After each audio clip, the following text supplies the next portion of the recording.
peristiwa banjir bandang itu ya, yang melanda kita di Sumatera Barat. Mengapa banjir itu datang secara tiba-tiba?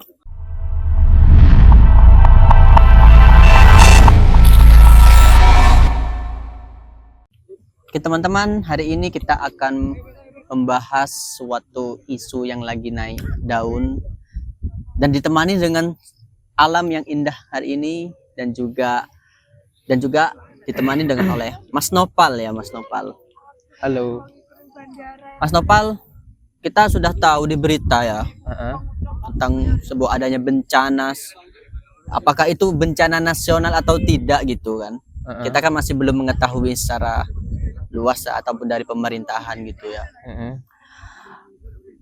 Bencana yang banjir di Sumatera dan Aceh. Menurut sampean isu ini sangat penting untuk dibahas nih. Apalagi kita dengan background sejarah gitu ya. Tapi untuk dasarnya terlebih dahulu pandangan Mas Nopal, kenapa sih orang dengan sengaja merusak alam gitu? Oke. Kita memang sekarang dari beberapa sosial media yang kita buka pasti kaitannya dengan berita isu tentang peristiwa banjir bandang itu ya, yang melanda saudara-saudara kita di Sumatera Barat, di Sumatera Utara dan Aceh. Nah, mungkin pertanyaan dasar yang perlu kita ketahui itu mengapa banjir itu datang secara tiba-tiba. Nah, beberapa ahli memang berpendapat itu bahwasanya iklim yang terjadi di Sumatera itu sekarang sangat krusial. Kenapa kok bisa dibilang krusial? Karena kita melihat banjir di sana pun, kenapa kok bisa terjadi banjir? Karena curah hujannya yang tidak berhenti-henti itu selama beberapa hari. Kalau kita mengutip dari pendapatnya dosen UGM Pak Hatma Suryamojo itu. Oke. Dia bilang bahwasanya curah hujan iklim yang ada di Sumatera itu memang sangat krusial banget gitu. Apalagi ditambah dengan dampak lingkungan yang beberapa kali kita juga pernah baca juga ya. Tentang dampak lingkungan hutan yang kemudian ada tambang-tambang dan semacamnya itu. Iya. Nah, itu masalahnya kita sendiri yang salah atau memang udah alamnya gitu ya, Mas? Gimana ya? Kalau dikatakan kita sendiri salah, iya. Saya setuju dengan kata atau pendapat yang kita sendiri salah. Karena apa? Karena terkadang kita itu tidak berpikiran jauh ke depan itu. Dampak kita menebang hutan, dampak kita memanfaatkan hutan itu sebenarnya untuk apa sih gitu kan? Kalaupun semisal untuk kebutuhan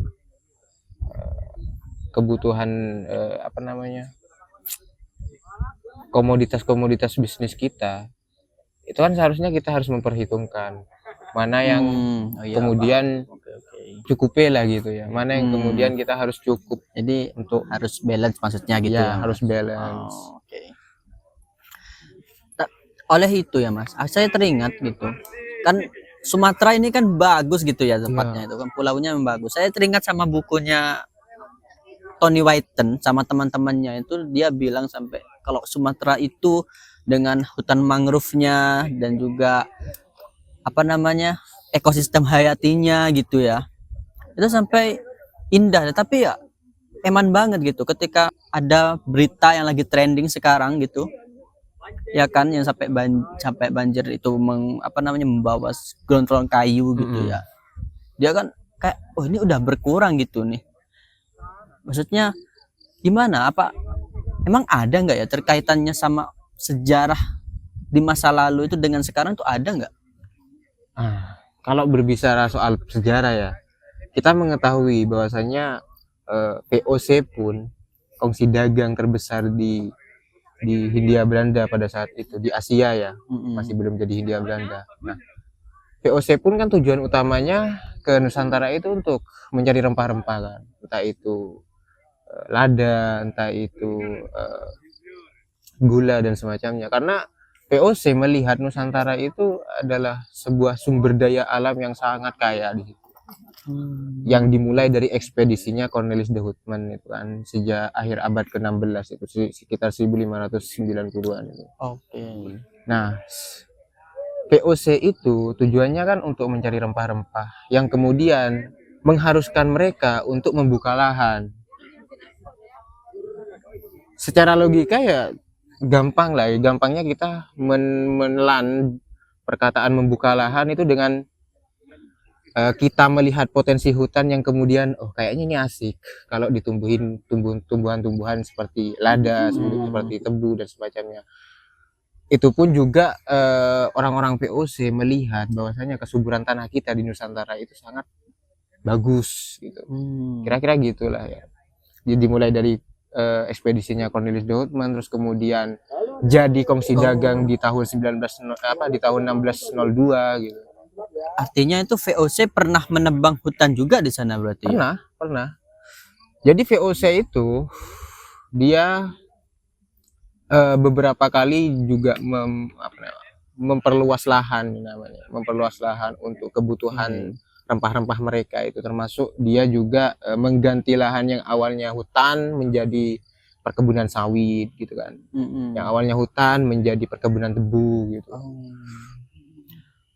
Berarti kalau misalkan kemungkinan banjir yang sekarang ini adalah representasi kemarin gitu, artinya mencerminkan sejarah masa lalu. Emang dulu banjirnya emang harus sampai serusak ini kah gitu?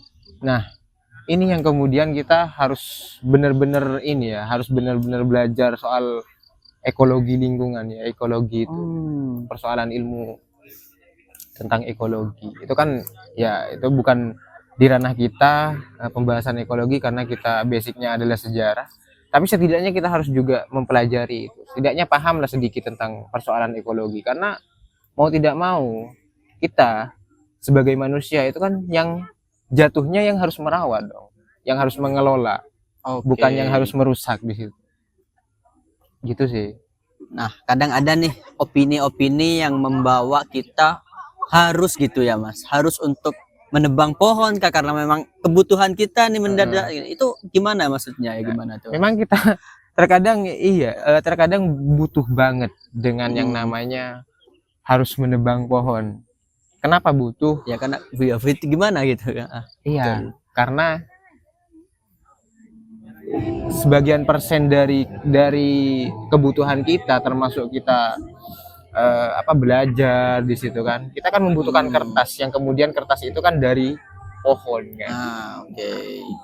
Cuma persoalannya bagaimana kita menanggulangi satu batang pohon yang udah kita tebang itu gitu kan. Ada beberapa pendapat yang mengatakan jika satu pohon itu jika satu pohon itu ditebang, maka kita harus menanam 10 pohon. Jika 10 pohon ditebang, maka kita harus menanam 100 pohon. Nah, kenapa begitu? Karena itu untuk mencegah dampak-dampak bencana yang kemudian itu bukan di luar dugaan kita gitu kan, persoalan tentang bencana itu. Harusnya kita sadar tentang itu gitu, dari awal. Kalaupun kita butuh ya tentang persoalannya kita butuh tentang pohon yang harus dibudidayakan, itu yang harus menjadikan kebutuhan kita di dalam kehidupan sehari-hari. Termasuk kita ya bikin rumah itu kan harus butuh pohon juga kan untuk perabotan untuk melengkapi perabotan rumah. Nah, betul. Nah, kesadaran itu memang harus tumbuhnya kan ya, memang ada ya beberapa pendapat, misalkan nih orang-orang ya memang secara sadar gitu dia tuh sengaja banget gitu ya nembang pohon karena memang lagi butuhnya. Nah, itu yang tadi Mas Nopal tadi jawab nih. Nah, tapi kan ada juga nih yang tanpa sengaja, dalam artian ya memang ranahnya anggap aja pabrik gitu ya. Pabrik kan udah ada di sana tuh. Udah lama di sana maksudnya. Nah, itu yang maksudnya jadi cerminan kita gitu di masa lalu, kayak gimana ya? Kayak ini VOC kayak gitu kayak dia seperti yang dikatakan Mas Noval, dia kayak nanam satu pohon, maksudnya dia nebang satu pohon, nanam 10 pohon gitu. Sampai dia kan lestari nih sampai sekarang. Cuma ya tanggulangannya pemerintah Belanda kan apakah lebih bagus dari pemerintah sekarang gitu. Nah, kebetulan kemarin aku baca itu tentang artikel berita persoalan tentang isu iklim, termasuk isu iklim yang marak yang ada di dunia sekarang ini. Ada laporan dari World Research Indonesia, WRI Indonesia, ya menjelaskan soal IPCC. Nah, IPCC itu, laporan IPCC itu mengatakan bahwasannya sejak dari tahun 2008 sampai sekarang ada sekitar 20 juta orang yang memilih untuk pindah tempat gitu. Karena apa? Karena persoalan iklim yang semakin krusial di situ. Karena persoalan hutan yang kemudian kita susah merawatnya gitu kan. Nggak tahu kondisinya, terus kemudian ya ucuk-ucuk kita moro-moro membutuhkan hutan, membutuhkan penebangan hutan untuk kebutuhan sehari-hari kita di situ. Nah, ada sekitar 20 juta orang yang kemudian di dunia ya, bukan hanya di Indonesia. Ada sekitar 20 juta orang yang kemudian dia pindah, mau tidak mau pindah karena persoalan iklim di situ. Mengapa demikian? Karena setiap negara-negara budidaya itu ada sekitar 1,2 sampai 3% lah, 3% Celcius itu mereka kehilangan iklimnya. Karena panasnya cuaca yang kemudian bisa mencairkan salju juga kan, sekeras salju bisa ya, juga seperti gitu. itu ya Mas. Nah, itu pun jika kita membangun alam sendiri itu sekitar 200 sampai 300 dolar miliar lah Itu untuk membangun. rugi apa gimana? Nah, itu mengalami kerugian.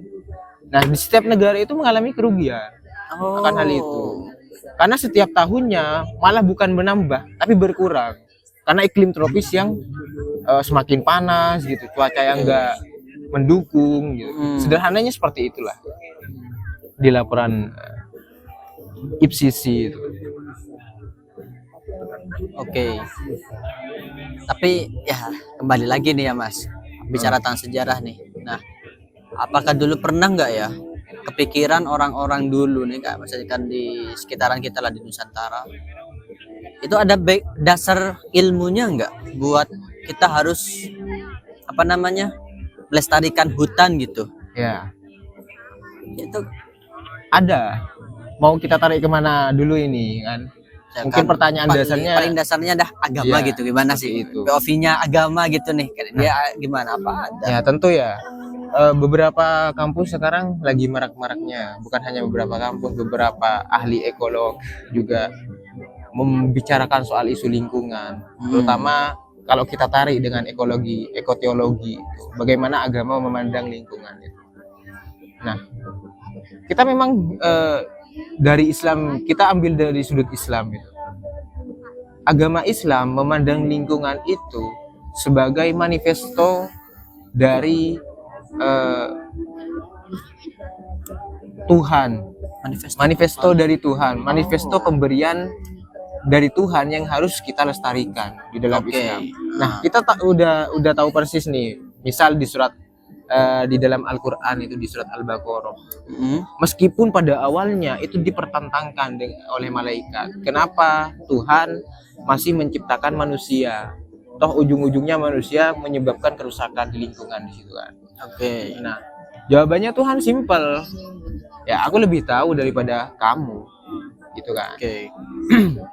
bukan hanya konteksnya kan, bukan hanya lingkungan, bukan hanya manusia yang aku ciptakan, tapi bagaimana manusia itu termasuk lingkungan itu berkawan. Nah, kita tarik nih dengan pandangan tradisi Kristen di kitab Kejadian itu, yang mana kalau yang mana di kitab Kejadian itu juga menjelaskan bahwasannya manusia itu dituntut sebagai pengelola alam, Hmm. bukan perusak alam di situ di kitab Oke. Kejadian. Nah, kita menariknya bagaimana soal persoalan agama itu memandang lingkungan.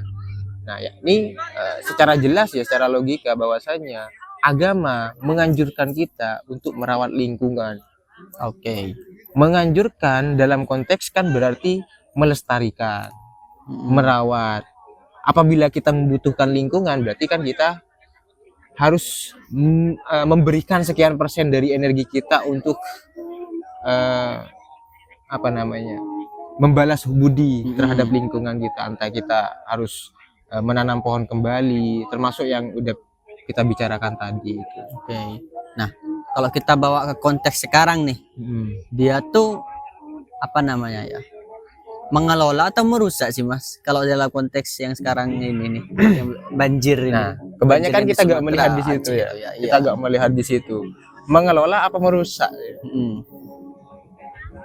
Kalau kita tarik ke di ranah sains lah ya, di ranah sains sejauh kita membaca itu, potensi lingkungan itu bagi manusia itu sangat besar. Termasuk untuk kebutuhan kita. Entah itu di dalam rumah tangga, perabotan rumah, sampai kebutuhan belajar kita gitu. Cuma persoalannya adalah bagaimana kita itu membutuhkan lingkungan secukupnya saja. Artinya bukan hanya kita sebagai makhluk yang bisa berbicara, tapi setidaknya alam itu juga harus diposisikan oleh kita sebagai makhluk yang juga dapat berbicara, walaupun secara tidak langsung gitu. Kita menemukan tumbuh-tumbuhan, kita menemukan habitat-habitat liar yang ada yang hidup juga di lingkungan itu, di alam itu. Seharusnya kita kan harus mengerti dan peka di situ. Oh, aku ada butuhnya ke kamu. Begitupun kamu juga akan ada butuhnya ke aku. Maka bagaimana kita sama-sama saling membutuhkan di situ. Supaya apa? Supaya ekosistem yang dipelihara oleh alam semesta, yang terpelihara oleh makhluk, semua makhluk itu akan terjaga selamanya. Oke. Ya. Oke Mas Nopal, kira-kira ada nggak ya penyebab di masa lalu, terutama ya di Aceh dan juga di Sumatera hari ini, adanya bencana melalui data-data historis mungkin? Kalau kita tarik di masa dulu ya, di masa zaman dulu itu. Setelah Batavia itu digunakan sebagai titik sentral Serikat Dagang itu, VOC, di sekitar tahun 1621. Selang 2 tahun kemudian itu terjadi banjir di Batavia sendiri itu. Terus kemudian di awal abad ke-20 itu, kalau nggak salah di sekitar tahun 1918-1919 itu ada banjir, ada peristiwa banjir di Batavia. Sampai kemudian pemerintah Hindia Belanda itu meminta seorang insinyur dari Belanda juga, namanya Herman van Green, untuk membangun kanal supaya dapat mengatasi redamnya banjir itu. Teman-teman bisa mengarsip, bisa ngambil arsipnya itu di Andri, banyak, kayak Delphi juga ada, Delper juga pun banyak di situ. Persoalan tentang laporan-laporan Herman van Grief tentang mengatasi kanal banjir itu. 3 website tadi yang jadi patokan, Andri, Delper dan juga Andri, Delper, Delphi. Museum Leiden juga banyak lah di situ. Nah itu teman-teman catat ya, jangan lupa. Kalau misalkan teman-teman lagi butuh nih, bisa catat yang tadi Mas Nopal sebutkan, website-website sejarah dan juga arsip ya Mas. Iya. Arsip. Terakhir nih ya Mas, kira-kira buat teman-teman ini mau menyarankan nggak buku bacaan terkait isu-isu yang lagi hangat ini? Nah, kebetulan aku lagi baca ini ya. Mungkin teman-teman bisa baca juga buku yang hangat yang juga terbitan di tahun ini. Sangat bagus banget ini. Editornya itu Gary Van Klinken, seorang profesor sejarah dari Emirates Belanda itu. Judul bukunya Bacaan Bumi, Pemikiran Ekologis tentang Indonesia. Nah, di situ beberapa kumpulan esai yang kemudian dijadikan buku. Teman-teman bisa membaca itu. Dia juga menyoroti apakah ekologi itu termasuk ideologi, ideologi politik, atau dia basisnya berjalan sendiri, kayak ekologisme di situ. Terus kemudian di dalam buku itu juga membahas persoalan manusia juga harus paham soal alamnya. Begitupun juga alam tak bisa berbicara terhadap manusia, karena kepekaan kita itu benar-benar dibutuhkan di situ untuk membaca alam. Teman-teman bisa baca buku itu, Bacaan Bumi, Pemikiran Ekologis tentang Indonesia, yang diterbitkan oleh Pustaka Obor. Oh, jadi buku baru itu ya? Buku baru, bagus banget. Nah, itu ya teman-teman saya catat buku yang sudah disebutkan Mas Nopal tadi, dan juga ini terakhir dari kami. Terima kasih Mas Nopal. Sama-sama. Terima kasih, dan juga beberapa teman-teman yang sudah melihat dan juga mendengarkan sampai tuntas apa yang sudah kita pelajari ya dari Mas Nopal gitu.